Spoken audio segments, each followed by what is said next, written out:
My name is Mia. I was 22 years old when I met Daniel. He was 25, a simple man with a quiet smile. We met at a local bookshop in town.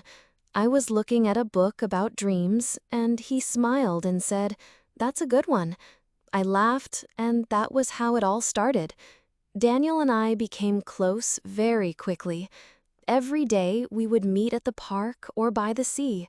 We talked about everything, our future, our dreams, the places we wanted to visit. He wanted to open a small bakery. I wanted to be a teacher. We were young and full of hope. I felt very happy when I was with him. He listened to me. He never made fun of my small dreams.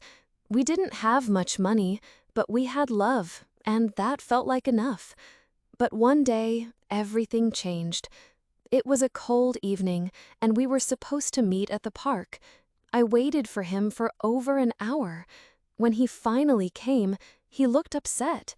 I asked him if something was wrong. He said I didn't understand him and that I didn't care about his problems. I was shocked. I didn't know why he was angry. We argued for the first time. We both said things we didn't mean. The next day, Daniel didn't call. I thought he would message or come see me, but he didn't. A week passed, then another.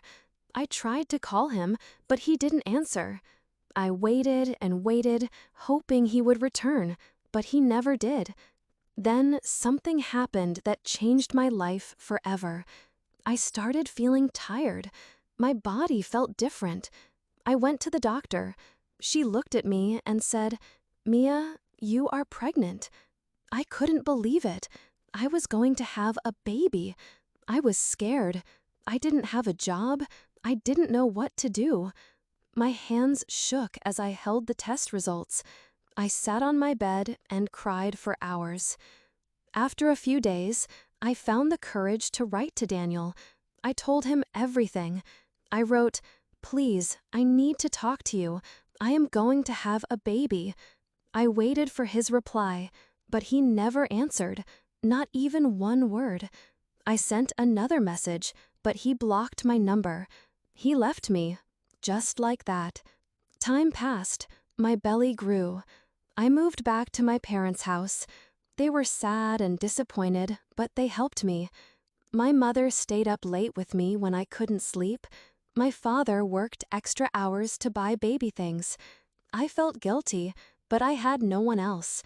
Then my baby girl was born. Her name is Emily.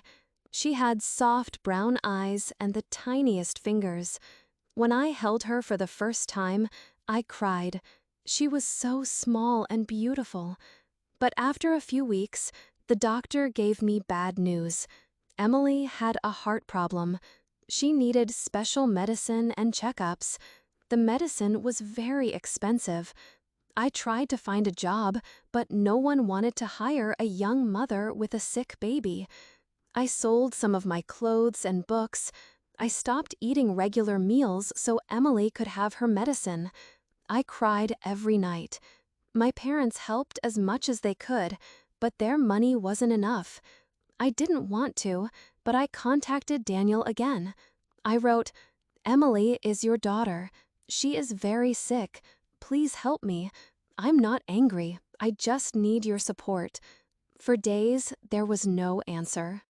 Then one day, he replied with a short message. "I'll send $100 a month.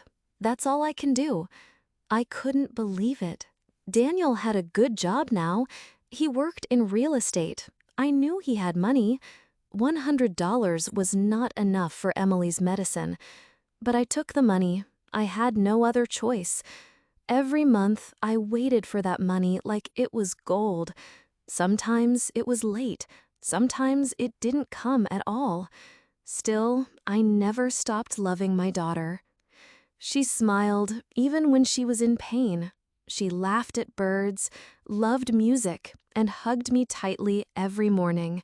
She gave me strength. Years passed. One afternoon, my friend showed me something on her phone.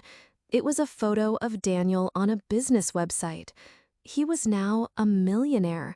He had become very rich. He was married, he had a big house, 2 children, and a fancy car. He posted pictures of his vacations and gifts for his wife. One photo showed a ring that cost more than my yearly rent. Another showed a car worth hundreds of thousands of dollars.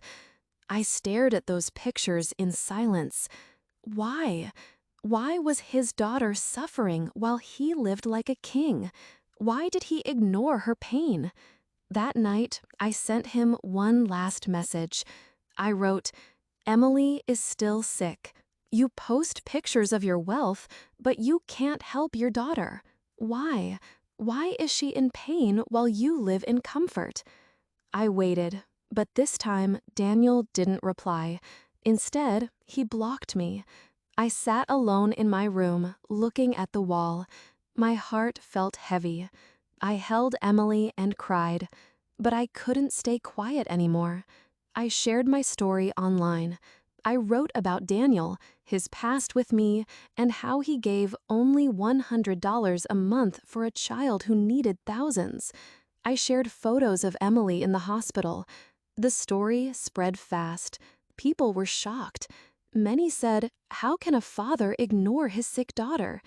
Daniel's name was in the news. People who once admired him now asked hard questions. Why does he buy cars but not medicine for his child? I thought maybe, just maybe, he would finally help. But some people also said bad things about me. Why now, they asked. Is it because he's rich? Are you trying to ruin his life? These words hurt me deeply. I cried again. I never wanted to ruin anything. I just wanted help for Emily. That's all. But in the end, nothing changed. Daniel didn't come, he didn't call, he didn't even say sorry. The money stopped coming too. I was left with more pain and more silence. So I stopped fighting. I held Emily close and said, "It's just us now. We will make it no matter what." Before I tell you more, I want to ask you something. Where are you listening from? It makes me feel happy to know someone is hearing my story, someone who understands me. Please write in the comments. I really want to know. 2 years passed. Emily was 5 now. She still needed medicine and checkups, but she was stronger than before. She loved to draw, especially pictures of animals and flowers. Every time I saw her smile, I felt a little light in my heart. I stopped thinking about Daniel. I stopped looking at his pictures or checking the news. I had no space in my heart for pain anymore. My only goal was to take care of Emily and give her a good life. Then something beautiful happened. One day, I met someone new. His name was Mark. He worked at a small shop near my home. He saw me come in often to buy fruit and bread. One evening, he said, "You always look so tired. Are you okay?" I smiled and said, "I have a daughter. She keeps me busy." We started talking after that. Mark was kind and patient. He asked about Emily and listened to every word I said. When I told him about her health problems, he said, "She must be very strong, just like her mother." We became friends. Then we became something more. Mark didn't run away when things got hard. He came to the hospital with me. He brought Emily her favorite toys. He made her laugh. She started calling him Uncle Mark, and later, just Mark. One day, she looked at him and asked, "Can you be my dad?" Mark had tears in his eyes. "Yes," he said, "I would love to." After a year, Mark asked me to marry him. I said yes. It wasn't a big wedding, just a few friends and family, but it was full of love. Emily wore a white dress and carried flowers. She smiled all day. We moved into a small house. It wasn't big or new, but it was ours. We painted the walls together. Mark made a small garden for Emily. Every morning, she watered the plants and talked to the flowers. Our life was not perfect. We still had money problems, and Emily still needed medicine. But we were happy. We had peace, and that was something I had not felt for a long time. Then, one morning, everything changed again. I woke up to find a message on my phone. It was from an unknown number. The message said, "Mia, this is Daniel. I know I hurt you. I want to see my daughter." I stared at the screen. I didn't know what to say.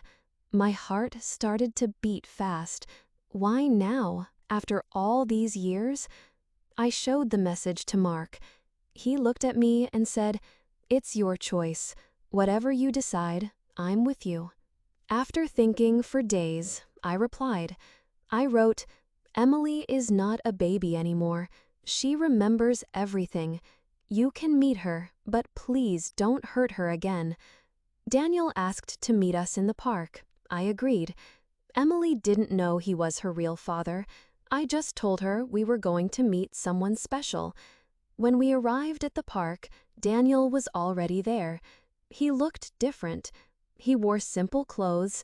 He had no camera crew, no expensive car, just him and a small bag full of toys. Emily walked slowly toward him. She was shy.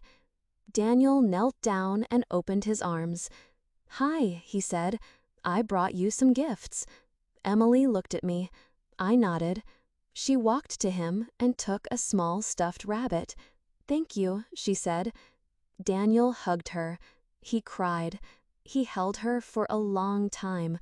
I could see the pain in his eyes. Then he looked at me. "I'm sorry, Mia. I was a coward. I ran away. I thought money would solve everything, but it didn't. I missed her whole life, and I regret it every day." I didn't say anything. He gave me a set of keys. "This is for a house. It's close to a hospital. And here," he said, handing me a folder, "this is for Emily's treatment. Everything is paid now, forever. I want to help." I was shocked. I didn't know what to say. He continued, "I also want to change her last name to mine, only if you agree. She is my daughter. I want to be part of her life now." I looked at Mark. He gave me a small smile. "It's your decision," he whispered. I looked at Emily. She was laughing with her new rabbit in her hand. Then I looked back at Daniel. "Let's take this slow," I said. "But yes, you can be in her life. She needs to know who her real father is." Daniel smiled. He cried again. From that day, Daniel visited often. He took Emily to the zoo, to the beach, to the movies. He always brought flowers for me and thanked Mark for being there. Daniel never missed a doctor's visit again. He paid for every bill, every test, every treatment. But he didn't just give money. He gave his time. He sat with Emily when she was sick.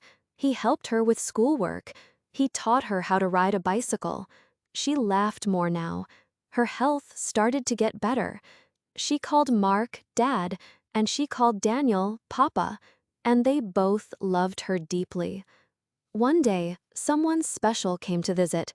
It was Daniel's wife. I was surprised to see her. She said, "I wanted to meet you. Thank you for letting Daniel come back.